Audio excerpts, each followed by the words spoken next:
Hello மக்களே, இன்னைக்கு நம்ம இக்லூ படத்தோட ரிவ்யூ தான் பார்க்க போகிறோம். வீடியோக்குள்ள போகிறதுக்கு முன்னாடி this video sponsor by SPO digital marketing. இந்த 100% சேஃப் அண்ட் செக்யூரிட்டியான ஒரு பார்ட் டைம் ஜாப்பு.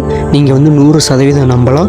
மேலும் விவரங்களை தெரிஞ்சுக்க டிஸ்பிளேல தெரிகிற வாட்ஸ்அப் நம்பரை கான்டாக்ட் பண்ணுங்கள். ஸ்கிப் பண்ணாதீங்க. பெரிய தப்பு. தினம் 300 ரூபாய் சம்பாதிக்க அரிய வாய்ப்பு. இன்ஸ்டாகிராம், ஃபேஸ்புக் பயன்படுத்த தெரிந்தால் போதும். Content post and content publishing மூலமா தினம் 300 ரூபாய் சம்பாதிக்கலாம். இந்த வேலை செய்ய 5 நிமிடம் போதும். Work training support, group communication support, all language customer live chat support, முக்கியமா சொந்தமா ஒரு பிசினஸ் ஸ்டார்ட் பண்ற அளவுக்கு உங்களால கற்றுக்கொள்ளவும் முடியும், சம்பாதிக்கவும் முடியும். இந்த வேலை வாய்ப்பு வழங்குவது 5 வருடத்திற்கு மேல ரன் ஆகிட்டு இருக்க நம்ம தமிழ்நாட்டு company school of business organisation private limited. மேலும் விவரங்களுக்கு டிஸ்கிரிப்ஷன்ல கொடுத்திருக்க நம்பருக்கு வாட்ஸ்அப் பண்ணுங்க. இக்லூ இந்த படம் பரத் மோகன் டைரக்ஷன்ல அம்ஜாத் கான் ஹீரோவா நடிச்சு ஒரு லவ் டிராமாவா வெளிவந்திருக்க படம் தான் இக்லூ. ஃபர்ஸ்ட் இந்த படம் எனக்கு இருந்துச்சுன்னு கேட்டா ஒரு ஓகே டு டீசென்ட் வாட்சா இருந்துச்சுன்னு சொல்லலாம், சூப்பரா இருந்துச்சுன்னு சொல்லலாம். அந்த ஓகே டு டீசென்ட் வாட்சுக்கான அர்த்தம் என்ன நான் சொல்றேன். ஃபர்ஸ்ட் இந்த படத்தோட ஒன்லைன் என்னன்னா, ஹீரோவும் ஹீரோவோட 2 குழந்தைங்களும் ட்வின்ஸும் ஊட்டியில தனியா வாழ்றாங்க.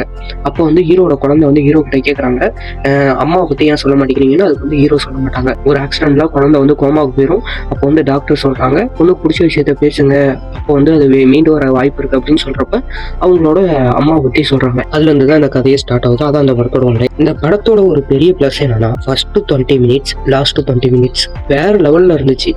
ஆனா இடையில இருந்த மினிட்ஸ்லாம் எப்படி இருந்துச்சுன்னு கேட்டா எனக்கு அப்ஸ் அண்ட் டவுன்ஸா அந்த ஓகே டு டீசென்ட் வாட்சா இருந்துச்சுங்கிறதுக்கான அர்த்தம் என்னன்னா, அந்த இடையில உள்ள 20 மினிட்ஸுக்கு அப்புறம் கதைக்குள்ள போனதுக்கு அப்புறம் அதுக்கப்புறம் லாஸ்ட் 20 மினிட்ஸுக்கு முன்னாடி இதுக்கு தான் அந்த ஓகே டு டீசென்ட் வாட்சா இருந்துச்சு. மற்றபடி சூப்பரா இருந்துச்சு. அந்த சூப்பரா இருந்ததுக்கு அர்த்தம் என்னன்னா, அந்த ஃபர்ஸ்ட் 20 மினிட்ஸ் லாஸ்ட் 20 மினிட்ஸ் சூப்பராக பண்ணியிருந்தாங்க. எனக்கு ரொம்ப பிடிச்சிருந்துச்சு. அதுலேயும் அந்த 2 குழந்தைகளோட கேரக்டர் டிசைனிங் அது நல்லா இருந்துச்சு. அவங்களோட ஆக்டிங் கொஞ்சம் ரசிக்கும்படியாக இருந்துச்சு. அவங்களோட பிஹேவியர் எல்லாமே ரசிக்கும்படியாக இருந்துச்சு.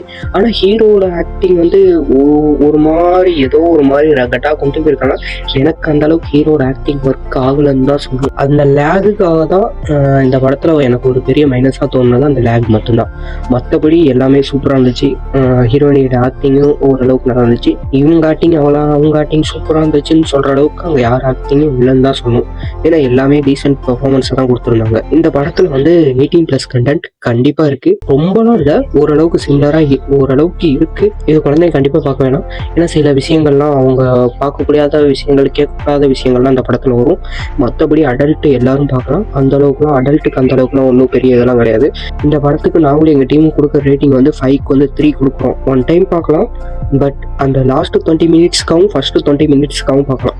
ஃபர்ஸ்ட் 20 மினிட்ஸ் குழந்தைங்க ரொம்ப ரசிப்பாங்க. லாஸ்ட் 20 மினிட்ஸ் இந்த உண்மையை லவ் பண்ணுறாங்களா அவங்க ரொம்ப ரசிப்பாங்க. இந்த படத்தில் அந்த மியூசிக் அந்த அளவுக்குலாம் இம்ப்ரெசிவாலாம் இல்லை, ஏதோ போச்சு அவ்வளோதான். மியூசிக்லாம் ஓகேஸாக தான் இருந்துச்சு. பார்ப்போம். மீண்டும் அடுத்த ஒரு நல்ல படத்தில் சந்திப்போம். மறக்காமல் சேனலை சப்ஸ்கிரைப் பண்ணிக்கோங்க. அப்போ தான் டெய்லி போடுற மூவி ரிவ்யூஸ்லாம் வரும். தேங்க்யூ.